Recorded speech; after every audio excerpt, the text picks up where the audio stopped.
Welcome to Porch Play Chats, sponsored by the American Association for the Child's Right to Play, or more affectionately known as IPA USA. IPA USA is the USA affiliate of the International Play Association, and as part of our efforts to promote play, we've introduced Porch Play Chats. You can find all of them in many places. If you go to our website at ipausa.org, up in the top right-hand corner, you'll find our YouTube channel. And if you subscribe to that, if you friend us on our Facebook page, if you follow us on Instagram, and if you listen to podcasts, the Porch Play Chats are now being uploaded to Spotify. So you can find all of those links up in that top right-hand corner. And magically, every Monday morning, a new Porch Play Chat will appear in your feed. I'm Deb Lawrence, and I'm president of IPA USA. And with me on the porch today is Ellen. Hi, Ellen Cogan. Hi, I'm so happy to see you again. We're so happy you're here. Ellen's been involved in early childhood from her undergraduate days many lifetimes ago, and those are her words. She is just a spring chicken. She presents at conferences, she teaches child development, she consults to large and small programs and individuals, and she advocates for young children and their families. Throughout Ellen's long career, she's held many leadership positions, and you can find all about Ellen by visiting her website at earlychildinfo.com. And today, Ellen is going to talk to us about music and science. I think that's a fascinating topic, Ellen. Where are we going to start? Well, the idea is that everyone makes music. Every person, whether it's just listening to something and tapping along or humming, or as we walk, we hear the sounds of our feet in some kind of rhythm. Everyone makes music. Mm-hmm. And adults are often not paying attention to young children's making music as they play. We all know that children will make up all kinds of what we sometimes call nonsense syllables. Anything. Mm-hmm. When we encourage them, they will do more. When we discourage them, that's another story. Mm-hmm. Oh, that reminds me, many years ago, I was at a wonderful workshop given by our dear friend, Lisa Murphy. Oh, there you go. And she was talking about learning styles. Mm-hmm. And she was talking about the kid who sits there drumming dum dum dum dum dum to everything. Mm-hmm. Or just bouncing around in the seat. Mm-hmm. And she said, rather than looking at that child as a distraction, as we encourage that child may grow up to have a career in music. Mm-hmm. We don't know. They need our encouragement. They do. And it's really interesting. My husband is a chess wizard. Oh, And so he works with, and he's amazing at chess. And he works with young children in primary grades and helps them improve, either learn or improve their chess skills. And he came home one day and he said, "Oh my goodness." And I said, "What?" And he said, "These kids hum, sing all the time while they're playing chess." I said, "Yeah, that means their brains are active, they're working, and that's what they do to keep themselves focused." And he was like, "Oh." Oh. exactly. So every person can hit something to make a noise. Mm-hmm.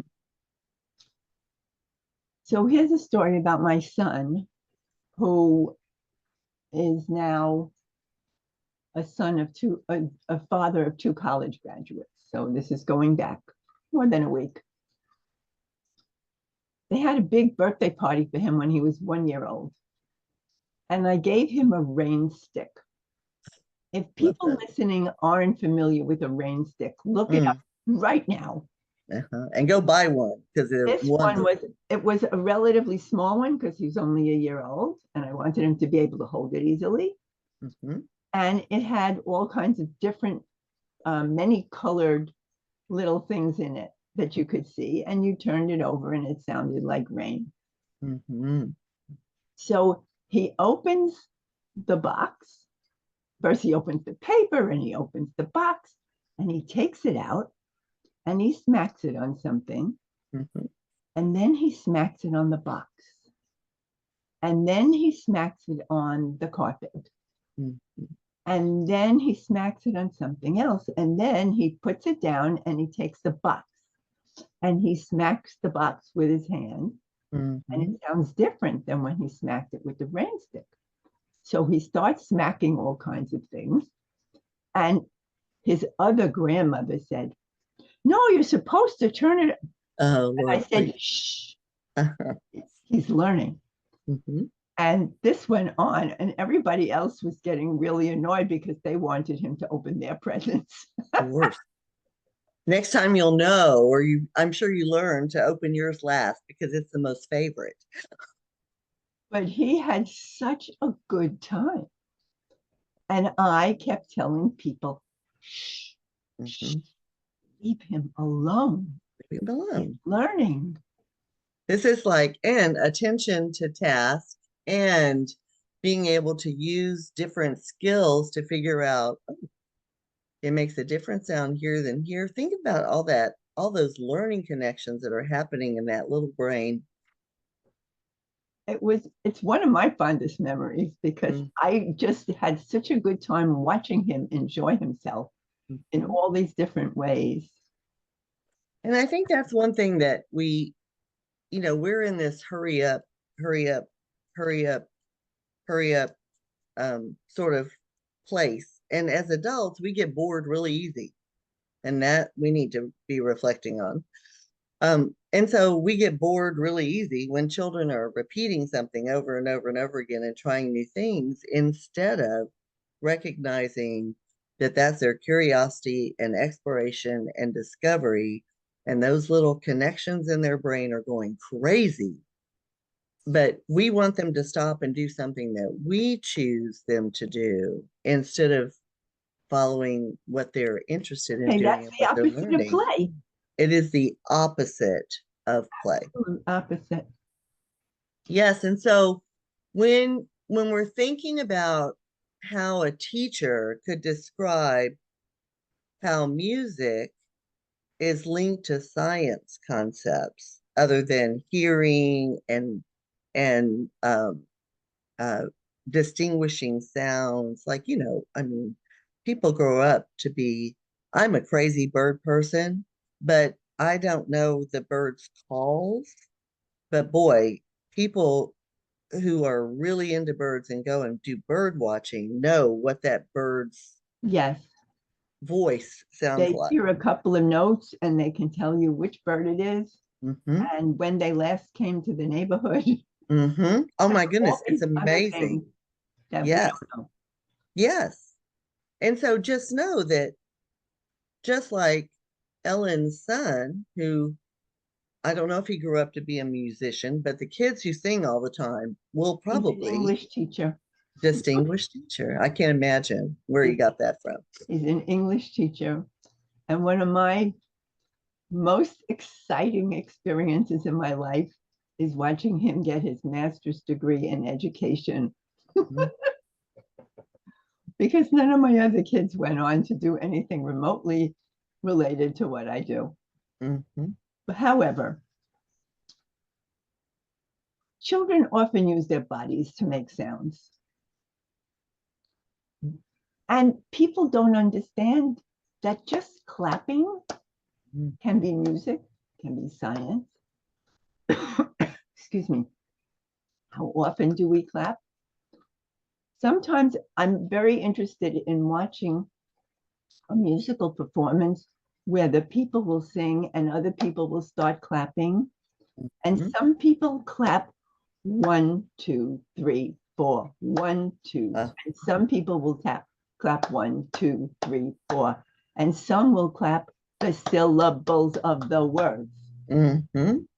And it's in the same audience at the same time. And you see all different ways that people listen to and participate in music. Our mouths make all kinds of sounds. We have all seen infants making and they're not even sure what, but when we say it back to them, then they realize it's a kind of communication and they're likely to do it again more and more. And that's the Um, foundation of language, making those sounds and having an adult look at them and repeat it back to them. And they just get so happy because, oh my God, I made this big person talk to me in my language. And so, oh, so many, so many things that can be the foundation of a future artist in music are also the foundation of all of those skills that we want them to be good at when they grow up. and you know, music has association with sports Mm-hmm. because if a person is going to, let's say, baseball, you have to hit and then you have to run. Mm-hmm. If you can run rhythmically or in a pattern, you can get to the base faster. Faster. Yeah. And all of that stuff, please listen to Ellen when all of those things that young toddlers and infants and young preschoolers are doing are making those connections that they'll use for the rest of their lives in whatever their interest is. It's that it's that pattern of repeated experiences in their brain that's making those learning connections get bigger and bigger and thicker and thicker so that the brain is able to use them faster. So it to us it looks like they're doing nothing. To them they're building their brain. And so I sometimes through play, when they're directing their own play, which is really all play should be, is when the teacher follows the child's lead instead of the child having to follow the teacher's lead. They're internally driven to do what they're ready for. And so, ooh, you can observe so much and see so much development happen if you just observe and focus and pay attention. Well, that's one of my favorite quotes of all time from Yogi Berra, Mm-hmm. who always had these crazy yogiisms. Mm-hmm. And his big thing that I use often is you can observe a lot just by looking. Yeah. I And love that quote. I do too. And keep your mouth shut. Yes, don't ask an open-ended question when you're supposed to be observing. It's fascinating to watch children's development when you're focused on watching children's development. And you will feel like the most important person, the most important parent, the best parent ever, the best teacher, the best coach, the best leader, if you can not interfere with what you're observing unless there's a dangerous situation. But danger is different than um, you know harming someone is something that we need to intervene in. But they are really showing you so many things, and you can, when we go back to Gardner's multiple intelligences, music is one of them. Yep. So I figured I would talk just a tiny bit about some of the musical words. Mm. So I did a little teeny bit of research and found out that there's actually a difference between rhythm and tempo. Mm-hmm. According to the Encyclopedia Britannica, Tempo is how fast or slow a piece of music is performed, while rhythm is the placement of sounds in time in a regular and repeated pattern. So you can do 1, 2, 3, 1, 2, 3 at the same pace, or you could pick up the tempo and go 1, 2, 3, 1, 2, 3, 1, 2, 3, 1, 2, 3. And so that's kind of the difference. But you would not say this to a young child. No, we're not going to give them those vocabulary words yet. Later, but not yet. But the vocabulary you can use with a young child is loud, soft, quiet, melody.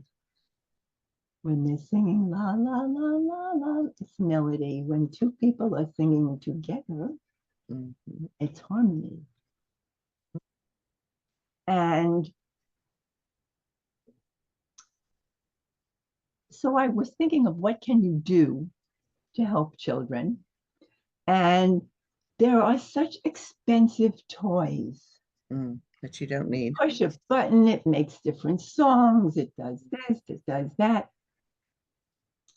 Take a rubber band, a nice thick rubber band, put it around a solid thing, like a stick, or something made of plastic, so it has some strength to it. And just pluck the rubber band and listen. Put 2 different kinds of rubber bands. Hit a solid object and then hit an empty box. And hear the differences. Put some small toys into a container. Close the container and shake. Every culture, where did I do that? Every culture has things that people hit, people pluck, people blow into. This is universal. I visited in Jerusalem. There's a small music museum, which I always forget the name. I've been there a couple of times. And it has instruments from ancient times of various different cultures. There are some from Africa, some from Europe, some from all over the place. And you see how similar they are. There are things that you can drum. There are things that you can pluck. There are things to blow into or onto. There are things to bang together, things to shake. It's universal. As long as there are people, there is music. Before there were any written words, there was music. And when children are busy doing something, as you said, when they're playing chess and they're humming, I tend to sing when I cook. Oh yeah, I sing to every commercial. I'm the harmonizer, my poor husband. I don't even know I'm doing it anymore. I just, all of a sudden there's a commercial that has a lead melody and I'm harmonizing to it because that's what I do. I harmonize. The problem with keeping music on all the time. Yeah, not the artificial. Yeah, not the artificial music. I mean, it's okay to play a CD a little bit of the day every now and then. But yes, because you're interfering with their interests in music. When I taught kindergarten, I had a record player and I showed the kids how to use it and they could use it during their choice time. So they would be playing things. And somebody at the other end of the room is building a block tower and singing with the record. Always. And I thought, gee, isn't that cool? Until I heard somebody say, that interferes with your thought process if you're trying to figure something out. Mm-hmm. That's exactly right. Because I can't, when I'm doing a presentation or writing an article, it must be absolutely silent for me to be able to process quickly. So here I was a consultant to a large agency in New York City, and I went there often enough for them to give me a desk and a little cubicle. Oh, And I was off the main interview area. And there were many people who spoke Spanish, and one of the ladies used to play Spanish music, mhm. which I thought was very interesting. I liked to hear it, and it was good. Except when I was writing a report, Uh, I you found couldn't. that my brain was trying to understand the Spanish words that I didn't know. I could pick up some words, Mm-hmm. but not all of them. And I was trying to figure out the Spanish words as I was trying to write my report, and I Yeah. couldn't do it. No, no, because you're probably auditory. So it interferes with your thought processes. You need music like the little ones who are singing or humming the entire time they're playing chess. That's helping their brain work. And fortunately, it sounds like every child in that room is auditory because everybody is humming or doing something when they're playing. They're not even talking to each other more, they're humming more than they're talking to each other. So it's very interesting. But if you're trying to focus on, based on your auditory style, if you're trying to focus on something and research something and get your thoughts together, then that music is interfering. And the cultural music is wonderful. But again, you don't need music all day. You need music, and you don't need music on YouTube. You need teachers' voices, children's voices, and So many occasionally classrooms I a went CD. into, and the teacher would say, "Oh, it's time for music." And they would put on some recorded music of some kind or another Mm-hmm, and expect the children to sing. mm-hmm, And the teachers would sort of sing with it, and the children would sit there. mm-hmm.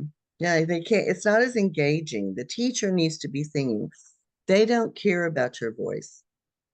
No, They care about I the learned that. I interaction. do not have a singing voice, but my kids loved it when I They sang with they them. love it because it's a personal connection. And what Yeah. does Beth Boss say? Music is the something to the soul. Music um is is A that balm to the soul. I don't know uh, if that's the word you were looking for. I don't think it's balm, but Beth Boss says something about how when you sing, it is really almost healing in some ways. So be thinking about singing with children, not putting on the YouTube video or the CD player or the tape recorder or the iPad.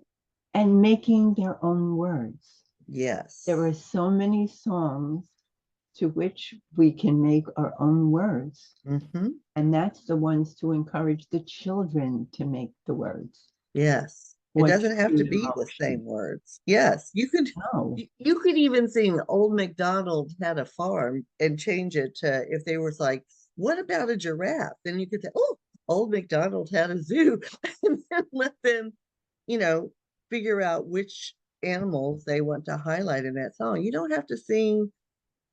It's good to sing the same song over and over and over again, but you can let children lead you in what it is they're interested in. Just think about going on a bear hunt.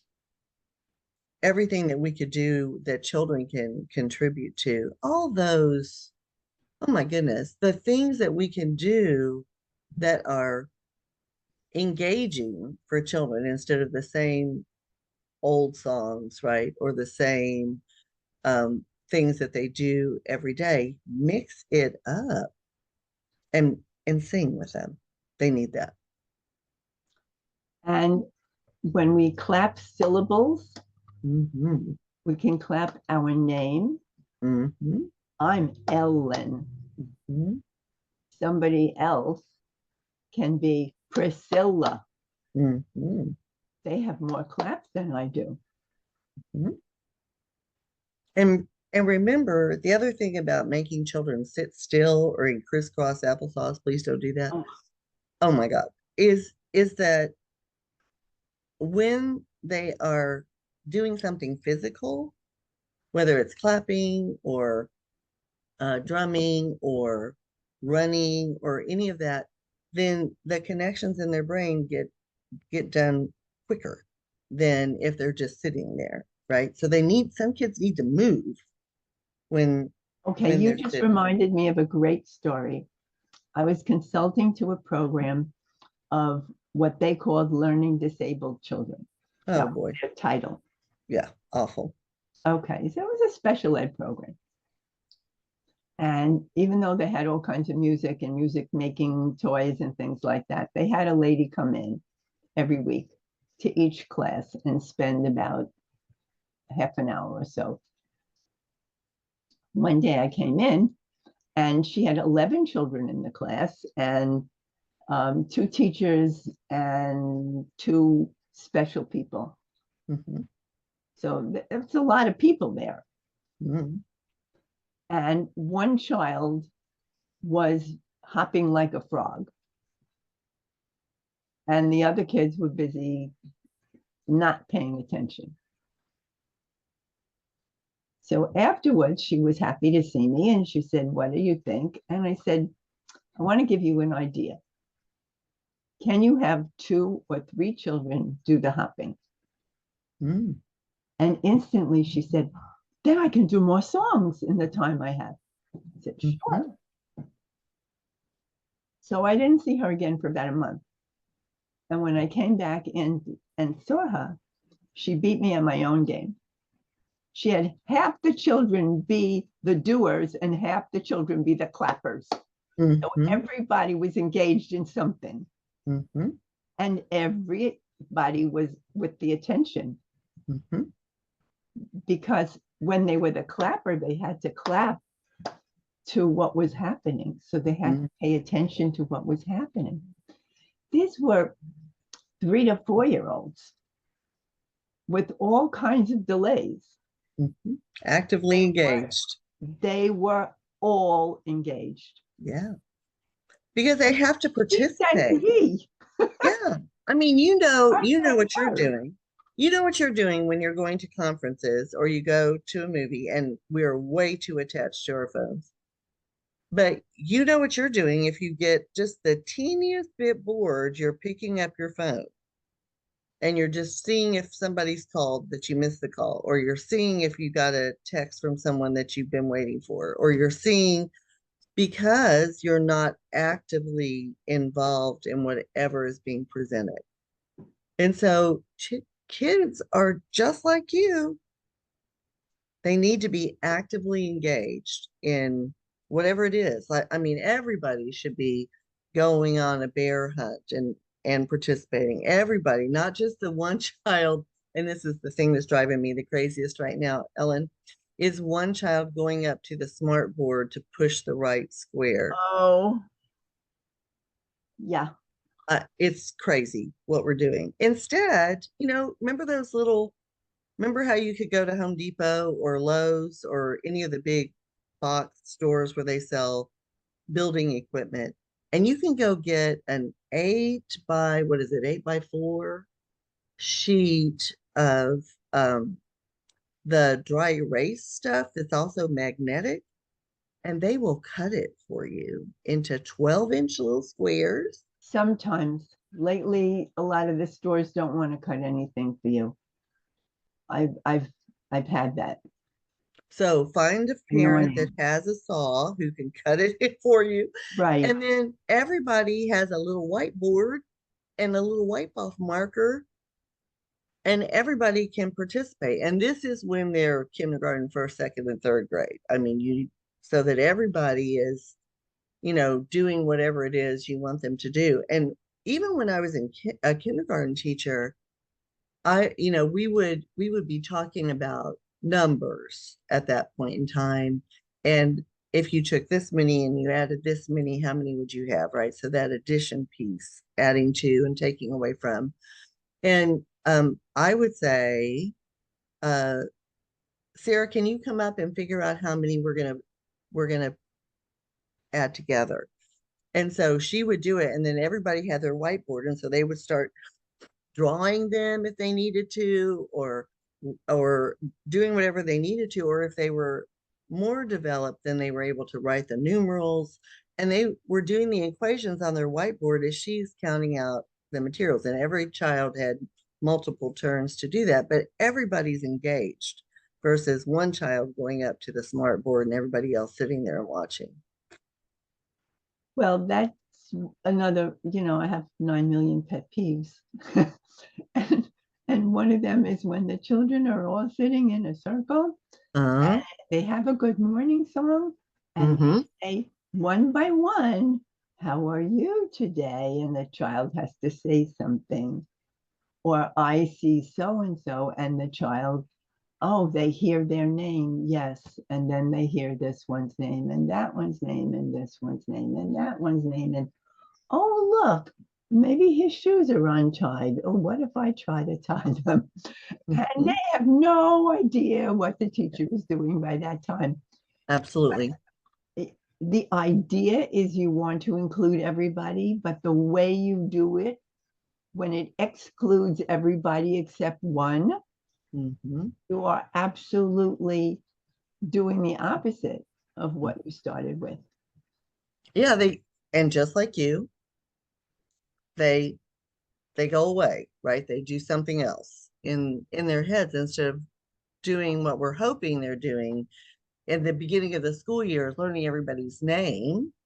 And just think how much fun it is when you put their name in a song and everybody has to listen to see if it's their name that you're rhyming with their song, like the Willoughby Wallaby song. I could have every child in the room focused because they were waiting to hear the rhyming word that I was going to use with their name in Willoughby Wallaby. And it was, they were all so excited. So there's, again, we have to engage them physically as well as mentally. And, back to what Ellen and I say all the time, you can't develop their cognitive skills unless you're developing their physical skills and their social skills and their emotional skills and their language skills.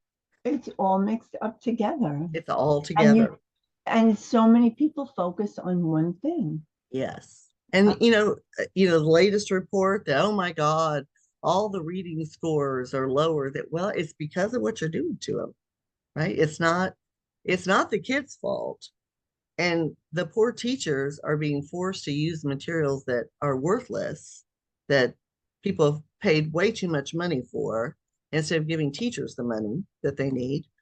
Um, and so, it's not the kids and it's not the teachers, it's the strategies that we're currently using. And the same thing goes for math, science, and social emotional curriculum is not done for 15 minutes twice a week. Really? Social emotional, oh my God. Social emotional development happens every day, all the time. All day in And that's the way they every learn. I just area. don't understand these crazy people. One, So, you were talking about names before. uh-huh. One Mm-hmm. of the things that I find people have a lot of trouble with when I'm doing staff development, I tell them to say every child's name, and they look at me like I'm speaking some foreign language that they've never heard before. When you're a consultant and you go into a room and you stay there for 5 minutes, you have heard one child or two children's names 10 times and you have not heard anybody else's name. Exactly. Mm-hmm. So I tell them, I start out small and I say every child's name once in the morning and once in the afternoon. Mm-hmm. And if they can do that, the goal is to say every child's name once per hour Mm-hmm. and not in a Deb, stop. Mm-hmm. Right. But Deb, I see what you're doing. Mm-hmm. Look at all the work. You've worked really hard on that. You put all those puzzle pieces faster than you did last week. Did you know that? So that they, not good job or way to go, but it's very descriptive describing everything. everything. And Ooh, think of the vocabulary. Ooh, wonderful. the idea that they should focus to try to say every child's name. I mean, there you get your social emotional development. Mm, Oh, the teacher saw me. Wow. Not I just think, the teacher saw the troublemakers. right. Teacher Well, saw and I have a me. story about that, but we're running out of time. But I do want to say this. One of the things that my students tell me in my college classroom, because fortunately, I have students over a 2-year period, right? So I have them for the first 2 years of their 4-year degree. And when I have a new group of students, it's their first time with me, I try to learn their names within the first week. And then it's every day when they walk in the door, I'll say, good morning, so and so, good morning, so and so, good morning, so and so. And then when they have questions or they want to contribute to a conversation, I say, oh, Stephanie has something to say. Oh, Eileen has something to say, or Jason has something to say. And at the end of the year, when they're doing their evaluations, they say, you knew me, you saw me. I felt like I belonged. And so that's adult. So imagine if you do that with children. Imagine the sense of belonging that kids would have in a classroom. So, Ellen, we need to wrap it up. What other 2 or 3 beautiful, wonderful things can you share with us about science and music? Okay. Um, Science is about trying things, doing it again, seeing what works, seeing what doesn't work. When children are making music, it's all of those things. Exactly. It is Mhm. part of the actual real scientific uh, process. Mhm. Investigation. Investigation to see what will happen. Will it be louder or softer if I hit this? Will it be faster or slower if I do this? Mhm. When you have a child who is very movement oriented, you could try to channel that. Mhm. You could try to say, can you clap 1, 2, 3 and run 1, 2, 3, 1, 2, 3? That becomes very difficult and is something to work on. If they're interested, fine. If they're not interested, let it go because it's Let it your go. question, not theirs. Mhm. And when they're, um, well, one of my favorite ways to calm a very, very rambunctious class is to speak more quietly. Mhm. I've heard too many teachers, quiet down, quiet down. No, Oh, God. Please don't do that. just speak quietly. They Mhm. will automatically want to hear what you're saying. So volume is music. It is science. We And used to sing, every day. we used to sing the Itsy Bitsy Spider. So we started off singing it normal. And then I'd say, can you sing it while you whisper? And so then we would sing it while we whispered. And then I would say, now let's do the great big spider. And then we get great big spider, And so they had all of those levels. And so when the classroom would get loud, the first thing I do is turn off the music if there was any music playing. That helped. And then sometimes I turn off half the lights, not flashing them, but Oh, just turn off half the lights. Yeah, don't flash them, please. And then all of a sudden, and I'd look at, and everybody would look at me like, oh, something's different. And I would say, can we whisper to each other for a few minutes? And so then it down it went. But it's because we practiced with singing and they knew what that meant. So really, Ellen, this has been amazing. Thank you again so very much. Stay right there while I close this out. thank you. So This to is learn, a big thing. love you so much. To learn more about IPA USA, please visit our website at ipausa.org. And until next time, keep on playing.